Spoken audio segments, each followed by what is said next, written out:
Not really. Oh shit. Okay, so it's just in my monitoring. Never mind. Hold on. I just need to fucking turn my shield and shit. All right. I think. Alright, we good to start this thing or what? Yeah. Yeah. All right. We're good. Alright, cool. Alright. What's going on, guys? Welcome back to Chasing the Dream Pod. Instead of Colby, we got Tyler. Fucking right. Yes, sir. Hell yeah. I wish I had like the Stone Cold Stunner like beers clashing together. Just as like a you coming into the thing going, that'd be Give me a hell yeah. that'd be fucking great. You drank nine Yes, it beers would. and a Bloody Mary. I drank 9 beers. Yeah, dude, that's one of my favorite Stone Colds. Yep. But anyway, so today we for the pod for the interview we got Cole. What's going on, Cole? What's up, guys? So Cole, tell the guys a little bit about yourself. So, my name is Cole Horne. I use actually my legal name for my DJ name. I've been DJing since about 2018, 2019.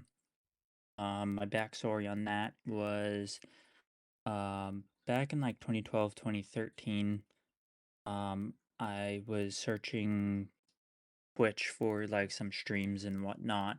I came across a Twitch streamer, and the dude had TSO red lights. It was different than, American music, because American music is basically hip hop, pop, rock, nothing like electronica. Sure, you may have like Avicii on like, the radio, but like that was the extent, like maybe one or two songs. And I went on YouTube and I looked up PSO red lights, and it just went down the rabbit hole. And then I kept on seeing ads since this was in March for Ultra Music Festival. What Ultra Music Festival is in March, right after winter, all the big DJs and producers come to Miami, and they do Miami Music Week. And they do workshops, they do whatever, and there's lots of pool parties, whatnot. Well, at the end of Miami Music Week, Friday, Saturday, Sunday, there's Ultra Music Festival, UMF. I watched that whole stream, and at the end of it, I said, one day I'm going to be on a stage, whether that is for 10 people, 100, 250, 500, 1,000, 25,000, I don't care. I'm going to be on that stage. In about, I would probably say, 6 years later, 5 years later, I was in college. I got myself a Newmark NV2. And within 6 months later, I was now in a defunct club, but in Portland, Maine, Brian Brew, which is legitimately was one of the biggest clubs. Got in with someone named Dimitri Bender. He's now in New York. He actually gave me my in to actually DJing, and after that, like my love for actually DJing music like increased. So yeah, that's my backstory. Sweet. Was there like a particular person that you kind of had like a eye on that kind of That's exactly sparked what I you a was just little about bit? to ask him. Is like back in school. I remember. I don't remember you being a DJ, but like, when did you actually get into it, and like, what brought you into it? So even like after I saw that, like I was telling people like I'm gonna be a DJ, and like and also like I switched my musical taste from like whatever was on the radio to actually like house music and things like this. And literally, Tyler, there's a message between you and I, and I was like, and you were like, yeah, if I ever go down the rap route and whatnot, I need basically a DJ. I basically told you like the gear, like it's probably there somewhere. So this is like a long time coming. Oh yeah. Okay, I remember. I remember that was back at summer in September when I was. Yeah. Okay. Yep, I remember that. So that's around like when this all started. Yeah, and um, when I was 19 or something, I, yeah, 19. I was in the club at Brian Brew. It's the only place that I could get into because, in America, you have to be 21 plus. In other jurisdictions, it's lower. It doesn't help And that I you're short, Cole. true. My bad. And also younger, but I was in the club much earlier, and I got to have a taste of what it was like And all I can say was I wanted it once I played my first show, and I got to play a couple more bigger shows. Mm. And I've played all around New England, which I'm like thankful for. And yeah, A beautiful thing, dude. Honestly. Yeah. it truly is because you can create connections, which hopefully we can go into that a little bit more on how it's not what you do, it's about the connections. It's definitely about like the sentimental like value behind what you're doing. Um, so I would say yes for as the DJ aspect. When I go to create sets, I do things called 60 for 60s, 60 minutes, 60 tracks. And now you may say, well, that's a lot. How can you do that? Well, I use things like acapellas, instrumentals. I'll use parts tracks on loops. And what I do for that is I try to bring my genre, since I'm like more of a specialty, but yes, I can do in like an open format thing. Um, I do an instrumental, an acapella, and then drop it into a totally different track. Like that's how I can do my 60 for 60s. And how I look at them is how can I get a person who doesn't know me that somehow someone shared a video with them or whatnot to basically say, oh, I know that the actual acapella, but I don't know the underlying track. Make it real interesting. Like, oh, I never knew that those songs could actually go together and be cohesive. Right. So, do you use any like mainstream public tracks, or do you just like do mashup type things? Because I know I I do just mash heard you, but Yeah, I do mashups. I can do mainstream things. It's just I try and stay away from like full on just regular mainstream tracks. The reason is the crowd doesn't know what they want. yeah, I and can tell you copyrights that. are terrible, dude. I swear. You get like Well, 30 seconds with it, right? here's the thing. When I upload a set, depending on how the algorithm is feeling that day, I don't know how many countries it's going to be blocked in. Yeah, no, that makes sense. Yeah. Um, and like, even if I have a remix to it or whatever, it will get slapped down. Yeah, see that kind of sucks. It seems like that's kind of But the difficult part of it, I can tell. Like trying to get like the right algorithm, if that's what you want to put it. Hey Matt, yeah, do me a favor. What? yeah, Turn Matt, your mic up a little bit. I would say the algorithm is hard when you're like posting content to get it picked up in the algorithm, or if Yeah, you it actually is. post with actual music, Oh yeah, there is a true like finesse to it. there really is, dude. I feel like it's putting your heart into it, bro. I would say yes. And I would say to anyone who is going to get in the music business or industry is actually put some skin in the game. And this is Yeah, gonna be what For I sure. mean by that is if you're gonna get in here and like get something like download something for free, like somehow get FL or Ableton or whatever, and just start making music, sure, you can maybe go down that route and hopefully something some comes people. about, but usually that does not work. For Yeah, me, I want to be a DJ, so I spent like $950 on a controller. yeah, I invest in yourself. I actually invested in myself, and here's the thing. For me at the time, $950 plus a record pool was like $30 a month. Right. And then I went on Beatport if I needed songs that the record pool doesn't have. Well, I'm already in $1,000 at that point. Now I Yeah, gotta make something out of it. I gotta at least recoup some of my money. I feel that. S- Yeah, So that's when I basically say to people, if you want to get in here, actually put some skin in the game, put some money into it. don't be afraid to I'm not, invest in yourself. yeah, I'm not talking like put like 10 grand into a I mean, hobby. you got it, bro. Then do it. You know what I mean? All Yeah, power to you. But like in our reality, not everybody got that. correct. And my thing, it was $950, Newmark NV2. Um, and here's another thing is, I had to go to the club that I had to DJ just check out, and the dude was like, the thing's stopping starting because it was on a Windows PC, and the dude was like, you need to go get a Mac, and I was like, okay, and they didn't think that I would do this. So what I did was I went on Craigslist and I actually got a MacBook. It was an older MacBook, but it solved the issues. Right.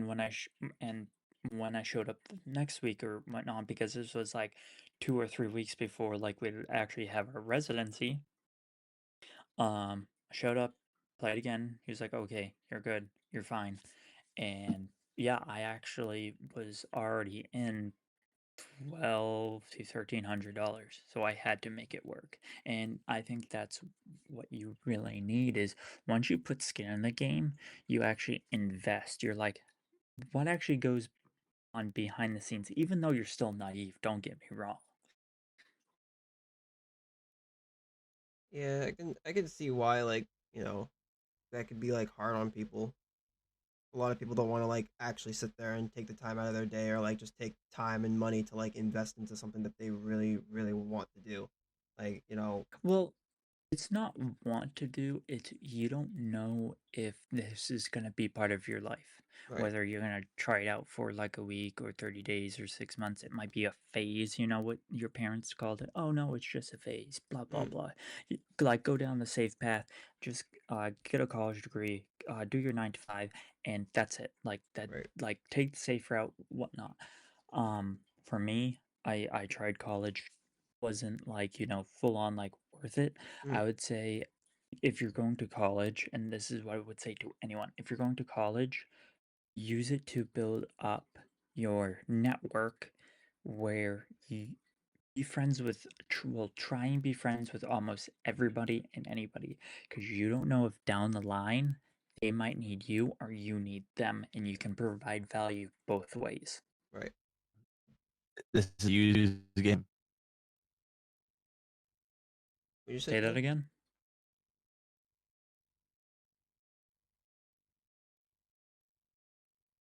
Oh well, on to Yeah. the next You thing. hear me?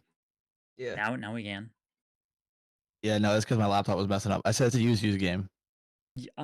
Yes and no. Um, it depends on like how you look at it. Like I've made like friends with people in the New England scene and whatnot. And when I went down to Rhode Island once, the only reason why I got the gig is because we played it. I played a rager on the side of the road. That's basically what everyone like capsizes. So it's Sunshine Shakedown. And there was a person there. His name's Willis, and he heard me play, and um I was talking to people, and I actually like met him in person, whatnot, and he basically said to me, "I like your sound. Um, I want to put you on. Let's talk." We talked on DMs, and we decided on they decided on a date and whatnot, and I went down and he slotted me second to last. Mm, He didn't put me as opener. No, no, no. He put me on second to last because he already knew, like, oh yeah, this dude can be in this slot, whatnot. mm, So it's like providing value, but I don't think some of these things aren't a use. It's just like, oh, you just provide value. I want to actually bring you. So when I say use, I don't mean like in a bad way. I mean like yes, you can use, but like at the same time, it's like a help. You feel me? Scratch my back, I Yeah. scratch yours. We both go up at the same time. yeah. Like to that, like I'd probably say, so I've only done one wedding, only one, and that was for Kwan. And what happened was I've been DJing for this point for 3 or 4 years, and I had a residency out in Hollis for a little bit, and that community was full of fire spinners because this was outside during the summer. So people spinning fire, whatnot, and I made friends with them. Then one came to see me. I did Porchella. Basically, I played on my porch in Portland. and whatnot. And then he gave me a call one day and he was like, yo, I want you, this is a tall standing order, but I want you to DJ my wedding. I was like, are you sure? He was like, yes, that's what my wife and I want, my soon to be wife. And then I said, okay, let's bring her out to one of my gigs so she can see, like, what I specifically do. And she was like, yeah, no, we want you. And what I did was, when I got on a call with her to basically, like, do all the formalities, I was like, okay, this is an outdoor venue. We like some fire spinners. She's like, let me check. So she got back to me like an hour, like, oh yeah, we can have fire spinners fixed outside. So do you know what I did? Mm. I went through my contacts that I did like 2 years ago, 3 years ago, I don't know, 1 year ago, and I messaged a couple people and they got back to me. And for this wedding, I brought these fire spinners that I met years ago to this wedding. I paid them, whatnot. Um, and everyone was so shocked when like these fire spinners came out. One person was like, "Oh my god, uh, Quan would be the person to have fire spinners on his wedding day." It's like, yeah, because I'm providing value. Mm. Because I can ask you guys, who, if you're at an outdoor wedding, because we've all been to weddings, there's only music. What other type of entertainment there is? You can put in You, fire spinners or insert whatever. right. So You can't really. I mean, every wedding that I've been to, like there was literally just music. That's pretty much it. So it's like, yeah, and that's how basically I look at like DJing and whatnot is what can you do differently that mm, makes you specifically stand out amongst the rest? right. Mine are 60 for 60s and bringing fire spinners if I can to basically events Mm, like or like a go-go dancer, whatever. Like those make the difference. right. Um. So this question I actually had in my head that it just literally came up. So how long does it typically take you to like set up for like a gig if you had a gig? Like what's the behind the scenes part of that? Okay, so my setup currently is a Pioneer DJM A9, Mm, and then I have four Denon DJ SE6000s. Depending on the gig, I'll either take two of them or four of them. mm, And if I'm taking two of them, I'm not giving the whole Cole Horne experience. I'm doing like a 75% because there are some things that I need to do on the decks that need for decks. mm, But for me to set up, it's probably like 5 to 10 minutes. It's not increasingly long, but I know how to set up. And let's just say there's like two or three DJs. Two DJs want to use my setup, me and one other person, and one person wants to use, like, let's say CDJs. I can switch out gear pretty quickly and make mm, it seamless. Other people, they just take forever. I don't know why. It's like quickly unhook, make sure everything's literally there, pull up the CDJ, quickly plug it in, put an Ethernet cord, blah blah blah, and just go. mm, Like, but some people can't do that. right. I don't know why. It's easy to do. Mm. Um, so what's like your like biggest gig you've ever done? And like a good story I'd behind prob it too. I'd I'd probably say 4th of July, right before COVID happened. Mm, Um, so what happened with that was the person that I was telling you about, Dimitri. He wasn't gonna be in Portland or whatnot, and he decided to give me the 4th of July gig. And if you know 4th of July, plenty of parties around. all right. Oh yeah. And I knew basically the capacity of Brian Brew, but I didn't know that on like 4th of July it was gonna be like packed. People were gonna be stopped at the door, whatnot. Mm, So I started playing at 9 p.m. Yeah, 9 p.m. And the fireworks were still going off. There were 3 people upstairs on the porch, Mm, okay? Max. There was a lady, and a man. And they were talking. They were like, "Porch is here. I'm here. They're way over here on mm, the corner, whatnot." And they're looking off, and they're just checking out like this partial view of fireworks.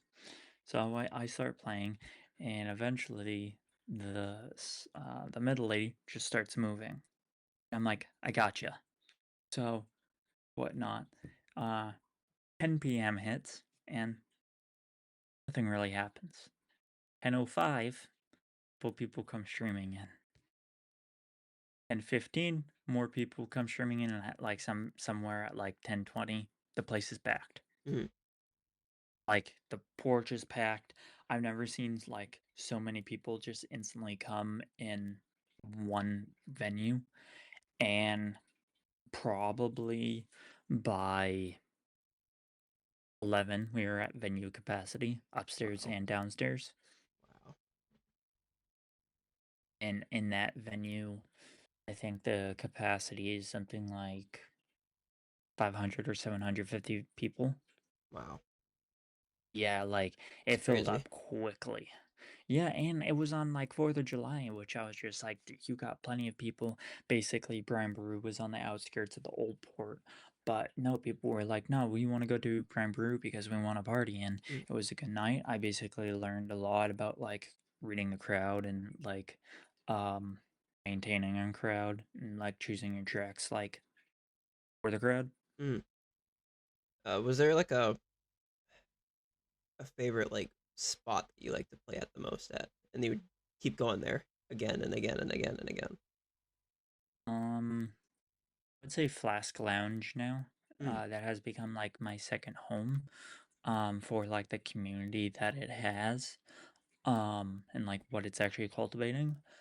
Um on Mondays, I don't know if it's every other week now, you have the hip hop showcase, which I believe Tyler has been to and actually performed at. mm, You have Tuesdays, which is open decks for DJs. It's like an open mic but open decks. You can either bring your decks or use the house ones. You'll get a 30-minute slot, mm, basically playing for DJs. Or if like some people come in from like on the street, they'll basically come on in. Um, Wednesdays, oh, it's basically an open night. Someone picks it up. Thursdays, karaoke. Um, Friday, depending on what Friday is, you may have something like Fields or Frictious Fridays, and then you have Saturdays, and then you have Sundays, which is basically for the base community. mm, And there is a good actual community to Flask. Like you will see repeat people at like everything during the week.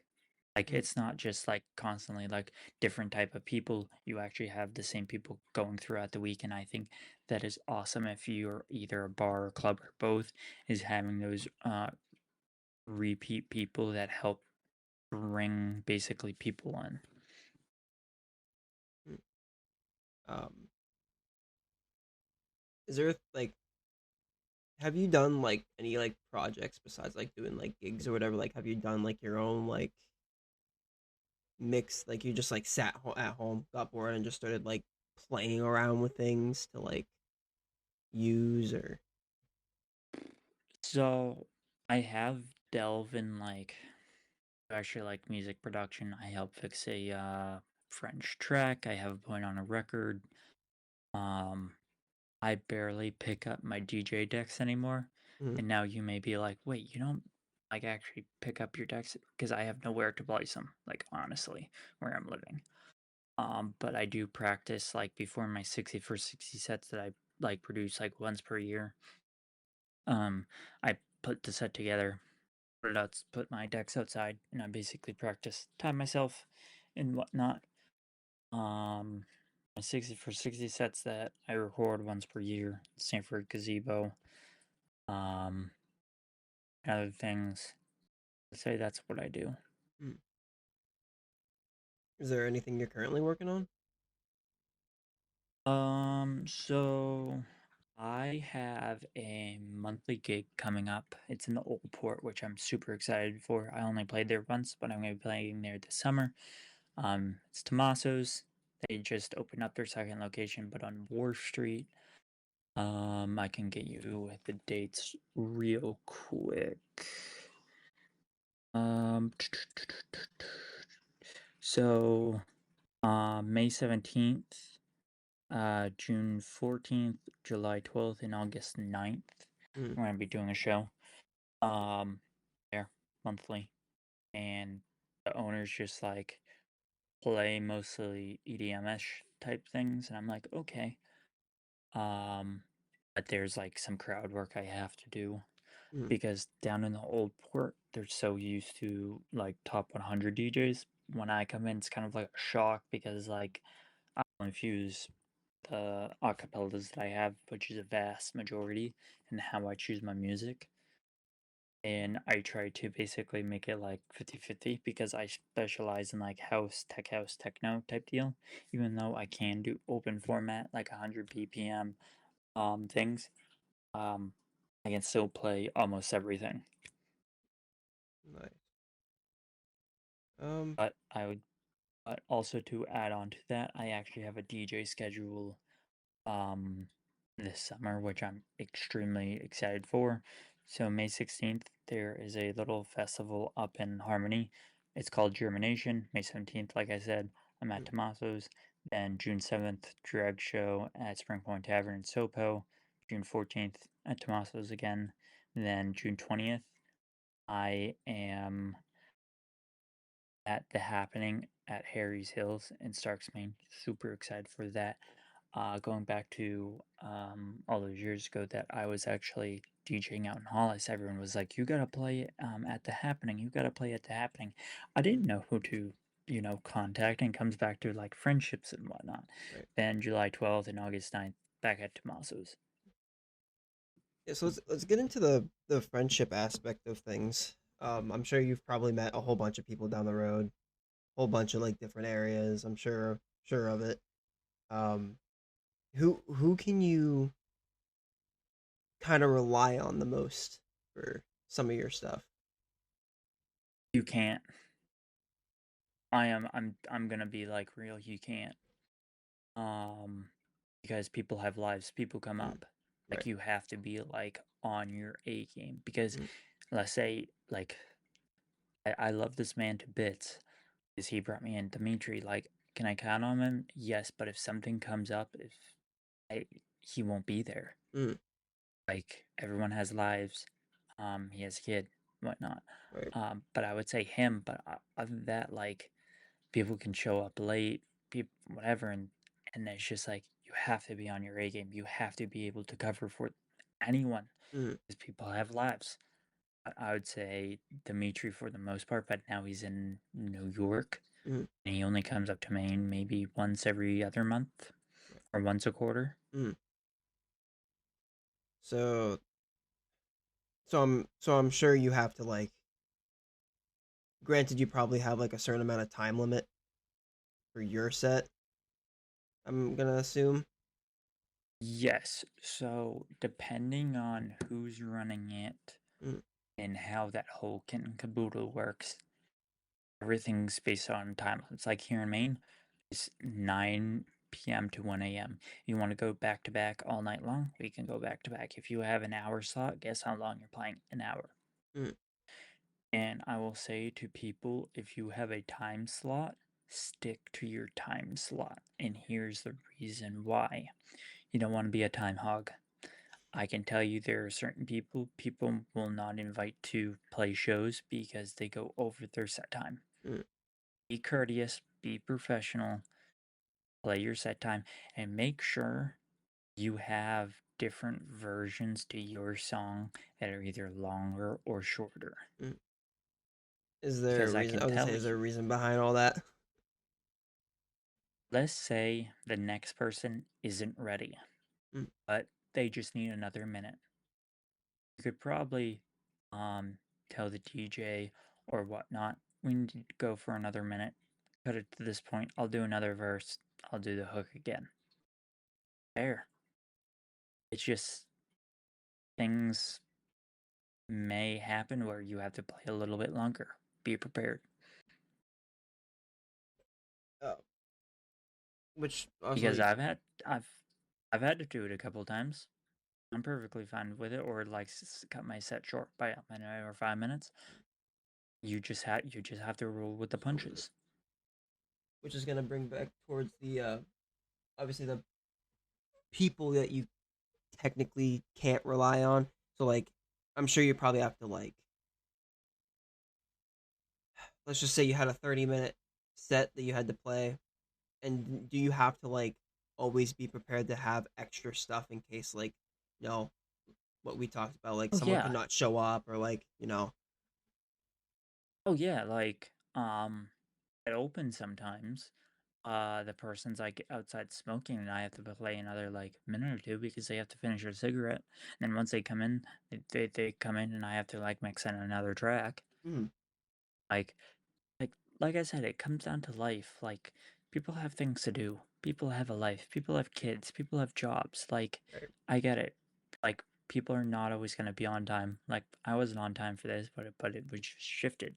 right, Um, and like life got in the way. Like I was sleeping. mm. So, um, honestly, man, just tell us some interesting stories about like anything that's happened while you were playing on a show or. So one interesting story that I will say is Rascular, now Tommaso's. I had a steep goal for drink sales, Mm, and it was 6 grand. Okay, mm, and I was like, I think I can do this. It's down in the old port. People love to drink. People love to have a good time. Well, I started playing at 9. The bar got empty toward 10, and then at 10:30 people just magically showed up. Do I know why? No, it just happens. Like 10:30 to 11, something happens, people places just instantly fill up. And you're like, okay, cool. So drinks are flowing, people are vibing, blah blah blah. Around midnight, a fight breaks out. So what you need to understand is if there's a fight, everyone goes like this. They peacock and just like, ooh, ooh, ooh. So people stop drinking, people stop buying drinks, and they have to break this thing up. mm, Okay? So fight number one. And I'm just like, okay, okay. Keep on playing. And not 20 minutes later, second fight breaks out. And I'm like, because I was really sad at this point because I knew I wasn't going to hit it.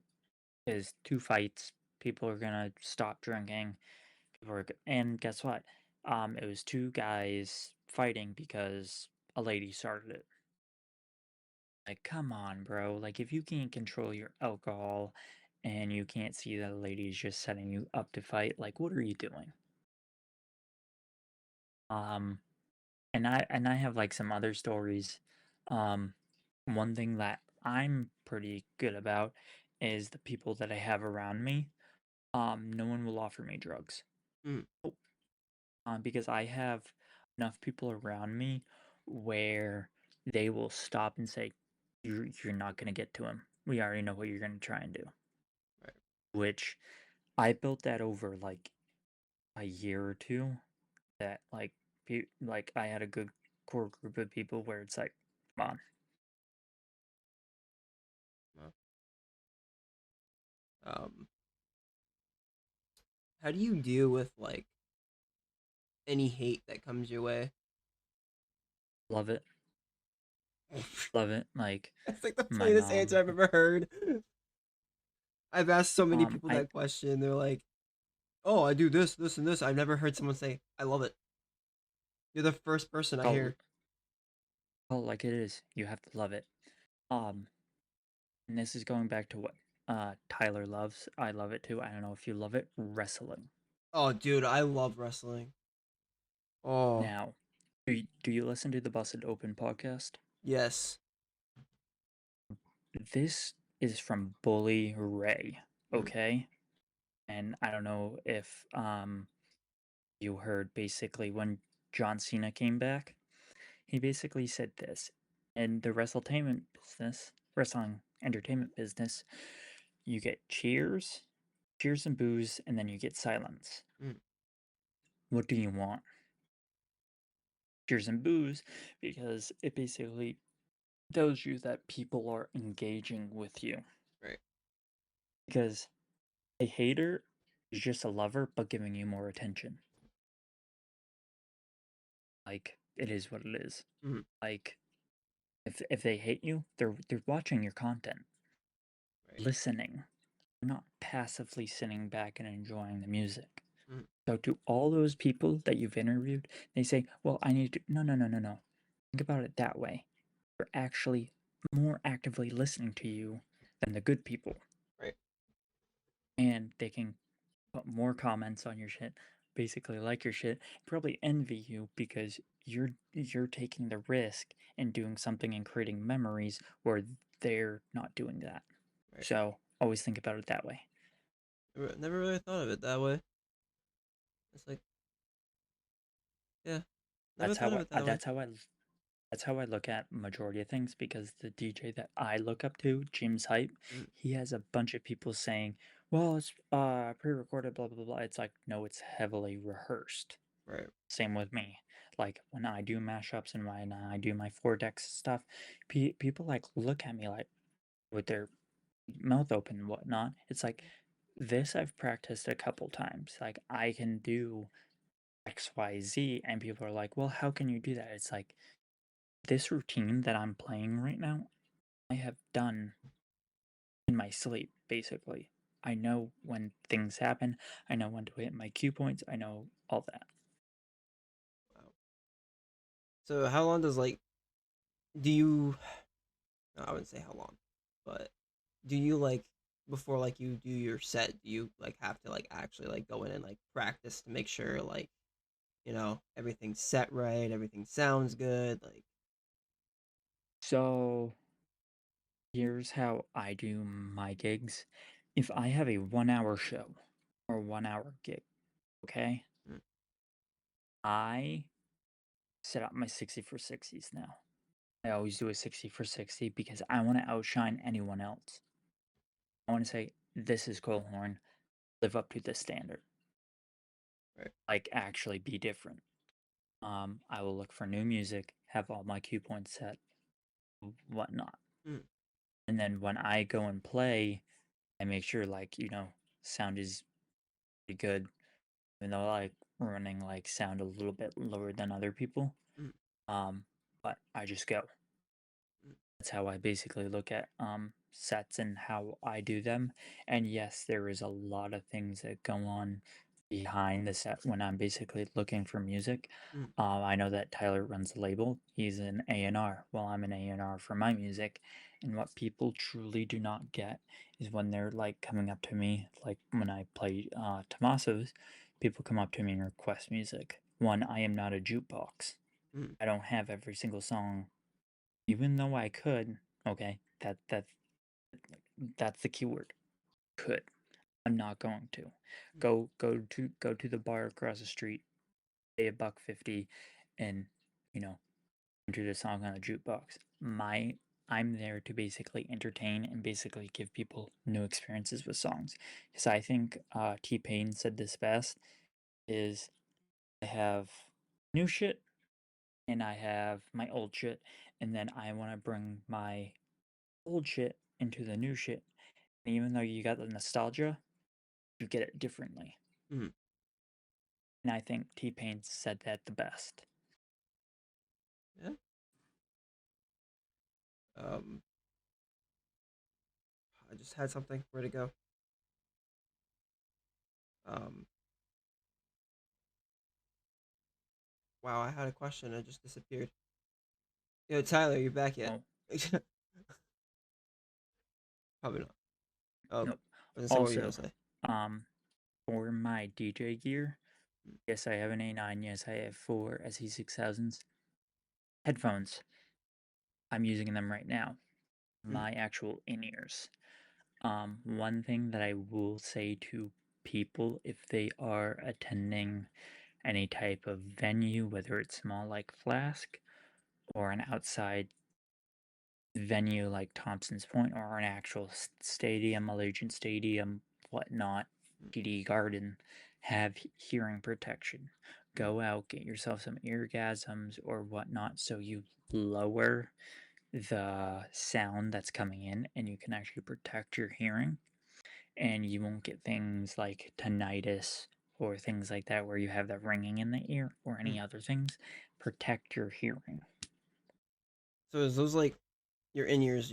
What do you hear out of them all the time when you're up on your like set? Okay, so when I'm DJing, I have basically the PFL on, Mm, aka the Q, so I basically hear what is actually playing out to the crowd. And when I am trying to introduce a track or play the next track, mm, I'll click Q on that track. So now I hear what the crowd is hearing and what I hear that you don't hear. mm, That's where all the beat matching, if I need to mess with the level of an acapella or whatnot, I can put that up until I'm happy with it and then go from there. And that's what I'm hearing with these bad boys. And if you come up and talk to me, I basically have selective hearing, you know? mm. If I actually have music to a set loudness, I can't hear anything. These drown out Everything. everything else. Wow. And I will actually have to take it out, actually, have normal hearing. And say, hey, what's up, blah, blah. And they say, hey, can I request a song? And I say, look, I can try, but there's no guarantee. Right. Because I already have tracks in my head that I want to go to next. Mm, And I've had some times where someone basically asks me, "Oh, hey, can you play this track?" And I'm like, "Yeah, I can," because it's something in my repertoire. I can pull it out of like my hat. mm, But if you're out of this left field of playing, like, "Hey, can you play this rapper named Little something?" I will basically say, "Who is that?" And I'll actually play this game with people. And Bluetooth if connected.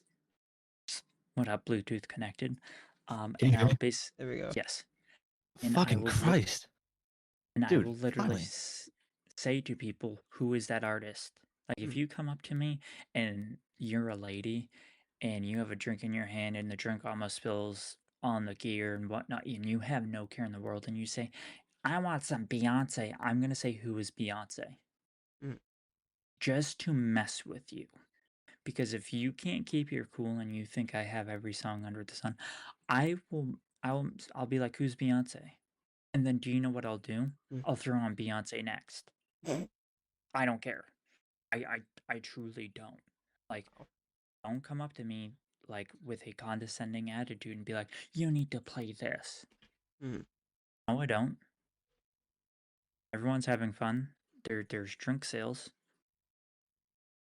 I'm fine. yep, you're good. So that was, dude. I've been talking to you guys this whole fucking time. My mic was working. Nah, you haven't been talking. Yeah. So Sorry. Cole, I'm gonna reiterate a couple questions that I asked my apparently myself in my bedroom. Was Okay. for instance, for me, the farthest I went so far was a 3-day festival in Montana that was EDM slash rap. What's the farthest you've been with your career, like out of you or out of Maine or whatever? Rhode Island. Rhode Island. Nice. That's a good Yep. one. That's a good one. Yep. Rhode Island. It was a 3-hour drive. Yeah, Montana was I think a 3 or 4 day, something like that. Yeah. Like, It it wasn't depends fun. if it depends if like you want to stop sightseeing things. My friends wanted to sightsee. I didn't. Yep. Yep. We saw the Juice World Chicago mural, and that's about the only thing I saw. I slept the rest of the ride. Yep. That's how it goes. Unless you're driving, then you have to stay awake or you're gonna hug a tree. So what's like the on the road type thing, right? What's like the wildest thing that's happened so far? Girls trying to throw themselves at me, It's a good answer. and I have to say no.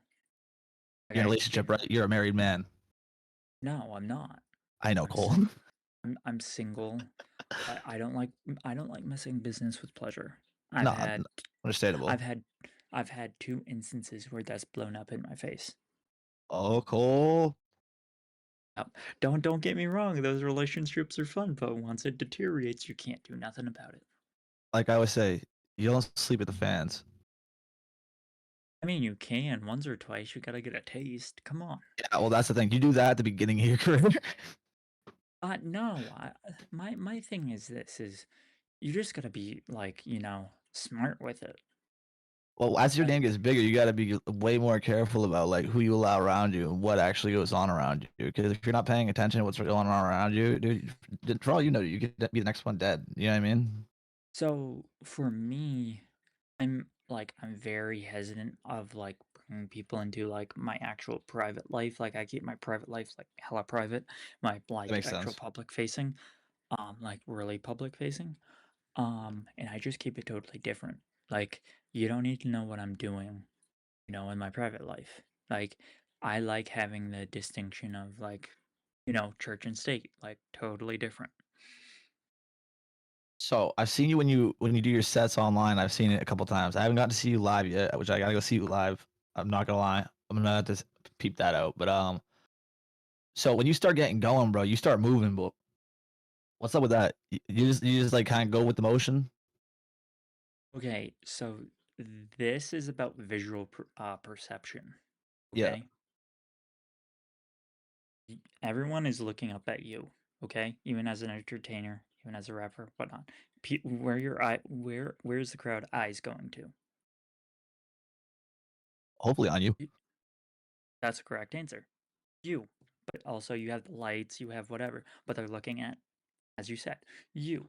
So here is the philosophy behind that. And and this is the quote. If you're not dancing, you're the captain of the SS Dumbfuck. If you're not dancing to your own music, why should anyone else? No, valid. That it is a valid statement. So when I'm dancing behind the decks, it gives I think the people out in the crowd permission to dance. That's how I view it. And also, how many DJs do you see that don't actually dance to the music? I've seen a lot. You know, a Sorry, lot of guys. people. Yeah. I feel like And if the DJ's not dancing, bro, it's not a real show. no, why should you dance? Seriously, why should anyone dance? I mean, So I don't like if you dance, but I do a little jig on stage. I know, but what I'm saying is if you see a DJ actually dancing, you're more inclined to dance. It's a psychology trick. Yeah. Oh, And I I see what would you're say saying. correct. It's pure psychological. I put the psycho and psychology, bro. I know what you're saying. There you go.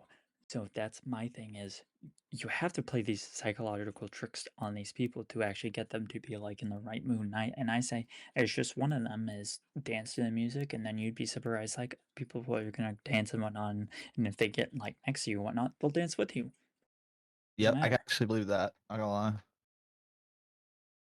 All right, so next question. When it comes to, I heard you say earlier before the pod started, you do a little bit of production. What kind of production do you only do EDM? Do you dabble in like the hip hop? Do you dabble in like making beats like for what do you do? I dabble mostly in like house music, techno, tech house. I haven't had like anything like Thought so. concrete that I would want to like share to people whatnot or like a remix and whatnot that like I can like share. Um, because it's like why would I want to produce pop when I'm predominantly DJing like house, tech house, techno. Like sure, I have 100 BPM like top 100 things, but I'm not gonna like produce that stuff. Like it has no, I guess, connection to me doing it, if that makes sense. Have you Um, ever just like winged it? on production. No, not production. Like, have you ever just like went to a show and you threw everything together last minute and you just had to wing it? Yeah, that's when I don't have shows that are like a specific time slot, like if I have the whole night, I'm totally like freestyling like my set list because I have something called a club playlist and it's set in BPM ranges. And I just go in that and I just scroll, select, DJ, whatnot. And that's how I look at those shows. But within those shows, yes, I do my heavily rehearsed like, routines. And that's where people will be like, and I just keep it flowing from one track into the next. So that's perfectly off my head. And when I'm DJing, I'm thinking like 3 tracks ahead, 5 tracks ahead, 7 tracks So it's ahead. almost like an actual freestyle, like from like a not like a rapper, for instance. Correct. That's actually like really It, cool to think about.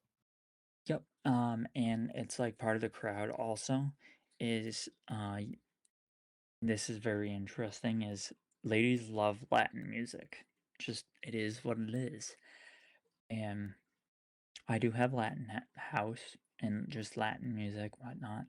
And I have to be very careful with Latin because we're in a predominantly English speaking country.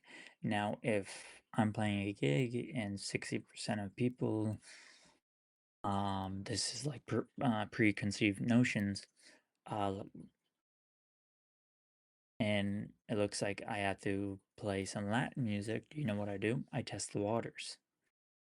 Can I play Bad Bunny? Can I play this artist? Can I play that artist? I have house music, house remixes of tracks, and I just, see if people like it. If people like it, I'll throw more in. If people don't like it, I don't play any more of it because remember, I'm on a fine line of I have to get drink sales or tickets. Usually it's just drink sales. So I have to make the crowd happy. I'm sure that's probably like pretty difficult for you to do that. I'm Yes and sure. no. Yeah, it's a heavily yes and no because people don't know what they want. Right. It's kind of As just a long mix at as that point. yeah, if you can connect with them with at least what they know for the most part, you're good. Like I've had gigs where like no one's on the dance floor and there's like 250 people there and then they all come up to me and they say, "Oh, you had a nice set. Why can't you be dancing?" Right. Like, nah. Yeah. Like it's it's hella difficult, but it is what it is at the end of the day. Mhm. Do you book shows yourself, or do you have like somebody Yes, behind the I scenes don't doing them? I don't have a booking agent right now. Um, but I book shows and it comes down to relations. It always comes down to relations with like who you have. I can message GNet Flask. I can message these people, and I can say, "Hey, you got anything open?" Mm. And they might message back within minutes to hours or a couple days and say yes or no, but I think something's opening up in X amount of time, and I follow up in that time, and Mm. sometimes they're like, "Oh yeah." So it's whether you're doing it by yourself or like someone else, like it's all about the connections you have in the relationships. Um, if you don't mind, if you feel comfortable about talking about this, um, have you made like any like profit off of what you've done? Like you don't have to go in like Yeah. number detail Oh yeah. or Oh yeah. Oh yeah. I can tell you I've made profit. Yeah. um, have you like promoted yourself like out there to be like, oh, I'm gonna be here, like Oh yeah. fan base So wise. promotion is an art. Mm-hmm. I can tell you right now. It is a art. And I will say this to anyone coming up or is a predominant artist or whatnot is know your strengths and know your weaknesses. And this is what I mean by that is whether it's booking shows, promo, or setting up whatever. Mm-hmm. If you're good at booking shows, you don't really need a booker right now. But if you're terrible at promoting, like very terrible, you'll know this real soon once you start getting into this. Hire a friend or hire someone to actually knows how to promote things because I can tell you that will go a long way into you getting more gigs. Mm-hmm. Uh, how do you handle the shows that I would say kind of like failed or that wasn't a good show, or like how do you handle that? It is what it is. I just had one. It Just is what it is at the end of the day. You have to eat the cost, eat the cost. um, do you have like any like tics, trips to keep your mind calm when shit goes down, or If if shit hits the ceiling, shit hits the ceiling. Like don't go and hide. Don't do whatever. Just say, hey guys, technical difficulties. Hopefully we'll be back. Like, you can't, like, what you gotta understand is when dealing with anything electronic components or whatnot, shit's bound to fail. Right. I'm sorry, shit's gonna fail. It's just how you, like, react to it. Like, it is what it is at the end of the day. Like, when I was DJing at Brian Brew, like, one of the very first few times I actually clicked Q on the track that I was playing, I was just quick mixing. Oh, everyone just stopped and looked, and I hid, and Dimitri was like, "Come on, bro, let's play it off." And it's just like how you act, like, on it. Just keep it moving. Yeah. So, because that was the other thing too is like, 'cause I'm sure you probably have had like fights and stuff break out, whatever, like I'm sure you're sitting there, you're doing your thing, and you're seeing it, and I'm like, what is your mind like thinking? Like, you're seeing this break out, and you're trying to do your job and make everyone happy while this thing's going on. Everyone peacocks, bro. Everyone's just peacocking.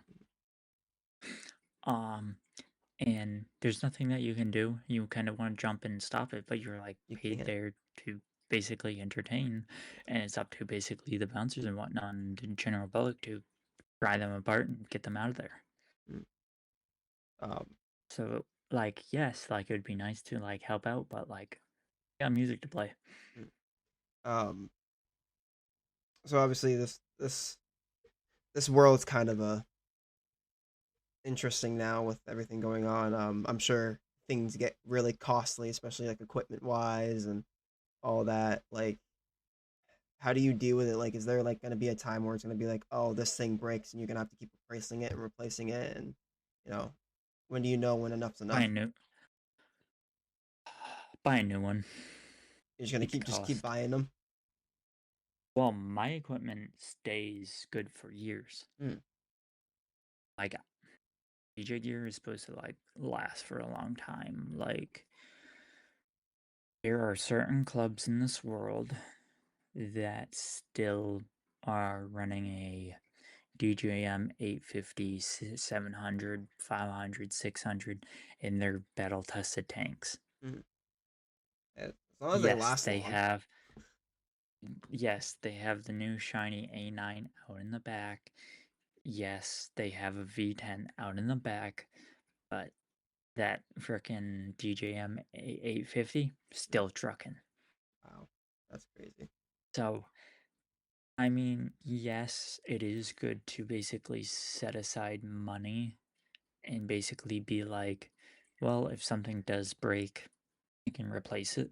Right. But that's like far enough into your career where you start thinking about those things. Mm. Um, so I say we're basically at about the end of this podcast. Um, Literally, the final question is, what's next? What is next for you in the future? I'd probably say more production. I think I'm lacking on that.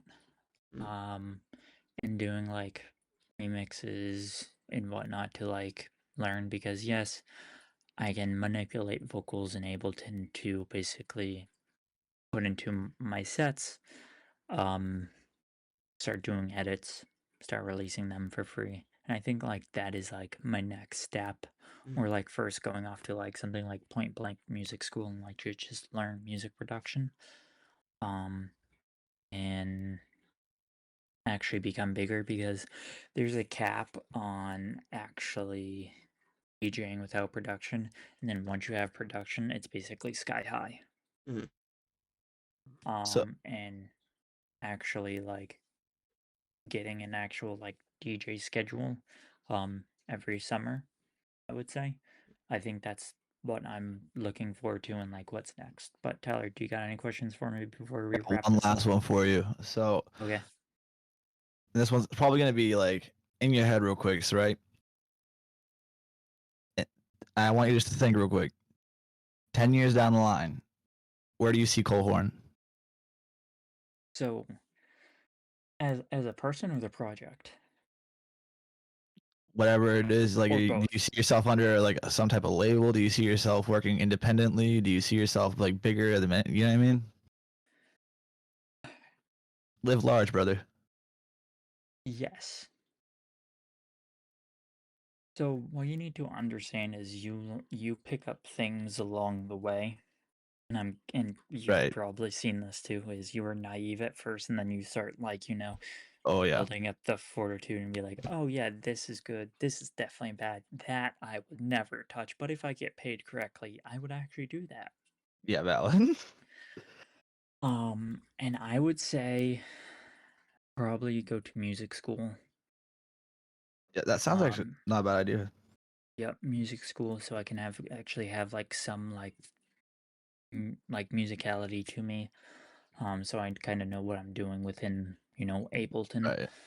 Um, Training edits that I can release for free that I will use in my sets. Right. Create what I use in my sets, like simple mashups, only like 2 decks. Release them for free. Like more of that. Um, Figuring out basically Instagram content, pushing that out. Um, and hopefully not get gray hairs. I got 2 left for you, okay? Okay, shoot, fire So, away. number 1, what is the like and I'm talking this is like a you don't have to know the exact number, but like what's a rough estimate biggest crowd you've done? Rambaroo, 4th of July, max capacity probably 750. Fucking right. Fucking Upstairs, right. so porch, upstairs, and downstairs, with maybe something on the side. So, we're all from the same place. This is my last question. We're all from Sanford. And Unfortunately. I know you said you just deal with it, you bite it, but like I just want to know. I want to dig into this one. I know how I handle the hometown love and the hometown hate, but how do you handle it? Like not like the hate, but like the love itself when it starts to feel like you're getting, you know what I mean? Like it starts to get to your head a little bit. And you're like, all right, hold up, I gotta chill out real quick. You know what I mean? When does it hit that point for you? It doesn't. And I don't mean Like chill out, but, like take a break. I mean like chill out as in like I gotta stop. Like I'm getting too far ahead of myself, even though you're not. But you know what I mean? so you need to change your mindset. Oh no, I'm just asking questions, brother. No, no, no, no, no. You need to change your Oh, you're mindset on talking. this. Yeah, I see you. I see you. You need to actually change your mindset. It's not like, oh, these people are like being like, oh, you post too much. No, no, no, no. That's promo work. You're naive now, but you're doing promo work. Right. You're naive now, but you're starting to do shows. You're naive now, but you're doing XYZ. What you need to understand is in your hometown, most people are going to say, why would you even do that? Like, Valid. why would you do something so risky? I it happened. Like to me, no one's going to be your DJ. No one's going to like your music. Yet they're going to EDC. Yet they're going to Lost Lands. Yet they're following my type of music. Right. There wasn't love back then. No, And I can tell valid. you, most people will not say that publicly. Of, you were right. I would go to your show. It seems correct. I like the music now. So I would say like what hometown love. Like I barely know certain people from my hometown that actually like my shit. And this is what's crazy in like this whole scheme of things is I have more support with the people that are other DJs than or people that I've met in the scene that are now supporting my stuff. It's crazy. Like, Yeah. how is it that I grew up with you and you said, nah, don't do it, or just, nah, Yeah. like your shit sucks, blah, blah, blah. And now that I'm gaining traction, you may now hop on the bandwagon. It's like, oh, I always loved your shit, blah, blah, blah. It's like, Not valid. mm, no. Let me pull up some receipts real quick.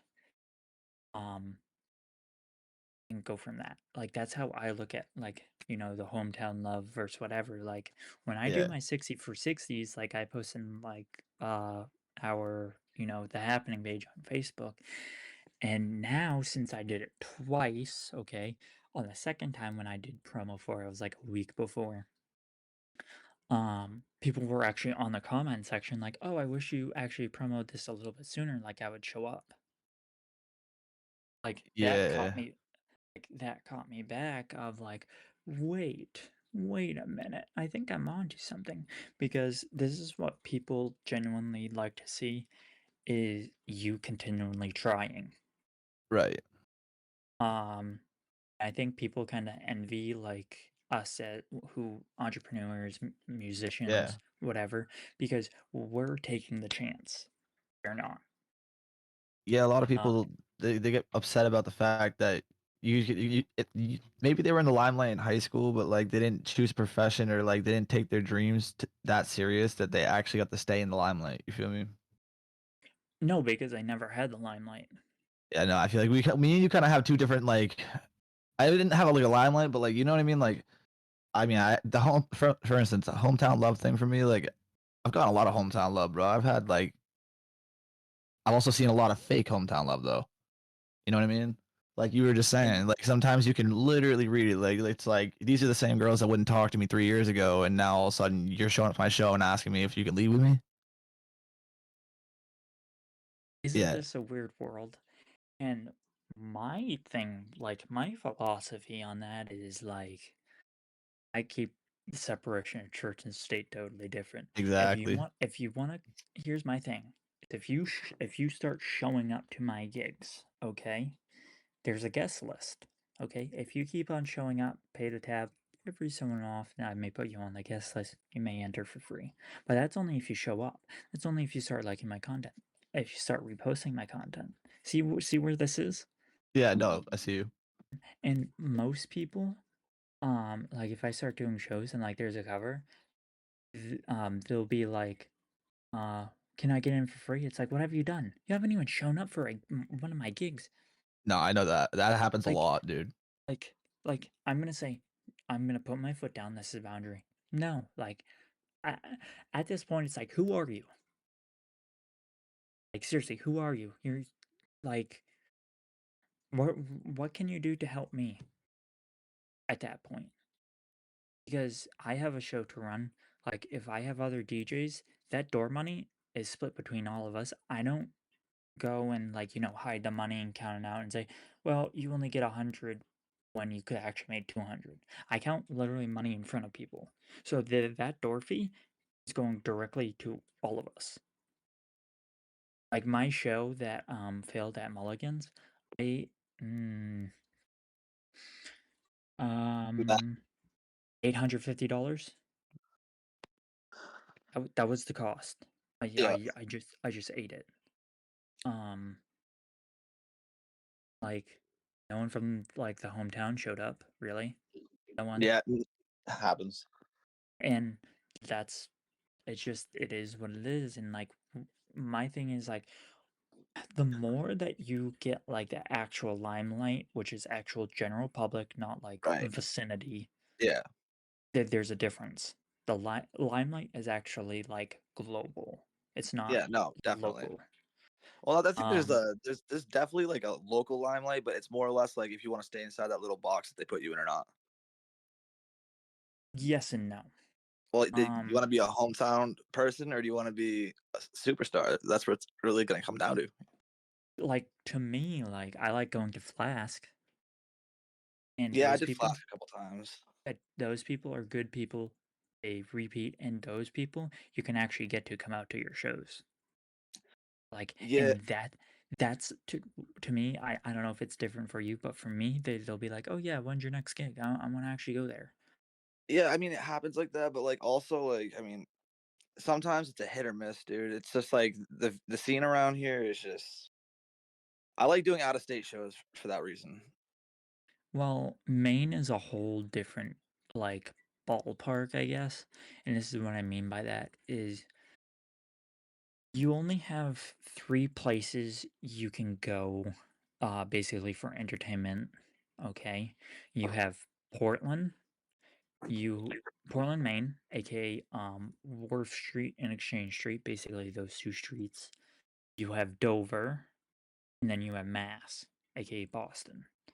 Depends on where you want to go, and if you want to be bougie, go to New York. I mean, yes and no, because in our reality, I've I've hosted 250 people in Sanford before at Goins Park. Yeah. Like But when I've pulled shows in the places that like you would have never even thought I could put a show on, but I oh did yeah. it. But like for me, like this is where I'm looking at. See, this is where we have different opinions and how Yeah. we look at things. And to me, I'm like, if you can throw a 250 person like free show and like going park, you're going Oh no, it places. wasn't Like, free. It was like $20 a ticket. but what I'm saying is, if you can do that shit for free, think what you can do on a paid level. Oh no, definitely. That's why I was never into the free shit, dude. Honestly, Yeah, like I said, like I'll spit free stuff, but my style ain't free. yeah. Here's my thing: is if you're getting out, do one show for free just to see if you can actually do it. Just one Oh show. no, I did That's bars over bars, dude, for a while, dude. When I yeah, first started doing shows, dude, and just like I got tired of not being paid. yeah. But to me, do one show like totally free because it's just a test if you can actually, be in the waters. Oh yeah, no, definitely. Oh shit, that's my guitar.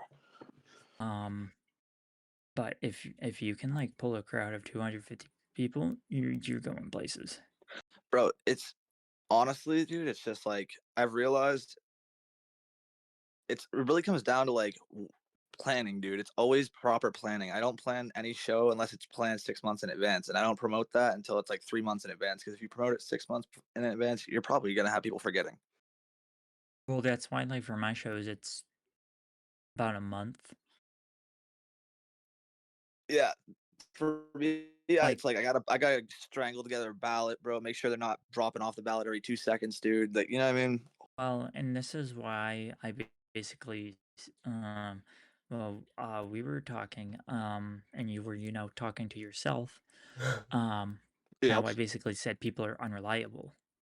Yeah. No, I did hear that part. That I think of that part, my mic was working. It was after that. Yeah. And that's why I say is shit comes up, and Yeah. this is why uh, I basically say you got to learn everything.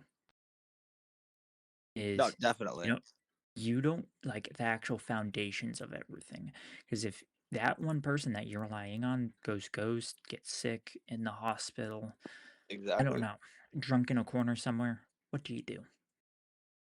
See, that's why I built my team, bro. But what I'm I can saying is, rely on I can rely on them and they can rely on me, bro. yeah, but what I'm saying is, what happens if they all call out sick and you need to Uh, literally do everyone's work for one day? Can you do it? believe it or not, I've done it, bro. I did it at my fucking That's the at my point. show in January. It was That's the awful, bro. I had like 6 people drop off last minute, and I literally ended up doing an hour 45 minute set. and that's where I basically say is make sure you can do everything. Oh yeah, dude, definitely. That's kind of Because why I opened up the record label thing was because I opened up a bunch of different branches of shit. Like, not only am I doing this, I'm doing media, booking, fucking marketing, dude. I'm doing merch. I'm doing, you know what I mean? We have the podcast going. yeah, and this is basically where I say to people, learn the business. Like learn what goes on behind the scenes, booking, merch, all that. Stuff that. Because if you have no idea what you're doing and you're relying on some person and that person is MIA, can you pick up that system that they built for you? Because if not, I, I'm I'm sorry, but you're not gonna last long. you got a good point, but like at the same time, like, I mean, in my eyes, it's like I'm the one that created the system in this one. So it's like me getting knocked out would be a fucking hard corner part on the ZOD part. But in our reality, I think that like really we hold each other together. That's what it really Yeah. comes down to. But like I said, is what happens when your team's not there for a night? Can you do it? You said yes because you I mean, I got know. plenty of backups. That's the thing. But what I'm saying is your backups aren't there. It's just you. It's you at the end of the day. Can Well, I'm an you entertainer, do? so yeah, I can do it. Yeah, that's the whole point of what I'm saying is people are unreliable. Like Facts. I'm not gonna say this person's name because I respect him too much, but he showed up 2 hours later than he was supposed to at this gig at Flask. Okay? Yeah. And I messaged him and I was like, hey, do you need me to pick you up? I can't drop you. I can't drop you back off at home. I can pick you up. And he's like, no, I think I got a ride. Then I called him later on that day. I'm calling to, this is a courtesy call. Hey, what up, cat? And I was like, "You sure?" He was like, "Yep, I got a ride." Blah blah blah blah blah. Like, okay.